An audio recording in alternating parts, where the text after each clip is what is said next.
long live at isang mainit na pagbate sa lahat ng mga officers at members ng Don Jose Chapter, Santa Rosa City, Quezon Council of Laguna. Inyong 90th anniversary. Mula October 16, 2005 hanggang ngayon, ipinakita nyo ang tibay at pagkakaisa at dedikasyon bilang isang pamilya sa pamumuno ni GS Rolly Batusin. Kasama ang buong pamunuan na si Brad Bonbon Mercado, Dexter Manera, Alvin Valentino, Brad Enrique Adonis, Edward Masiano, Raymond Calusa, Brad Jeff Sangala, Antonio Corpus Jr. at syempre si Brad Sancho Ebon. Hindi matatawaran ang inyong paglalakbay ng serbisyo at samahan. At sa lahat ng mga members at Brad at Sis, saludo po ako sa inyong dedikasyon at pagtulong sa ating komunidad. Higit pa rito, saludo rin po tayo sa mga advisors natin na sina Brad Cap Irino Aala, Brad Macklin Jones Luna at Brad Consi Eric Aala na walang sawang nagbibigay ng gabay at inspirasyon sa ating lahat sa inyong patuloy na pagsasamahan at pagkakaisa. Pagpatuloy lang ang pagtataguyod ng mga prinsipyo at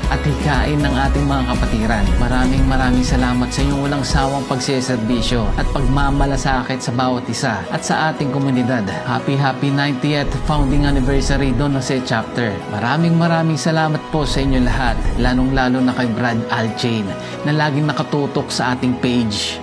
Once again, this is your brother Lord Wally, ang feeling vlogger nyo po. Long live, God bless, peace out.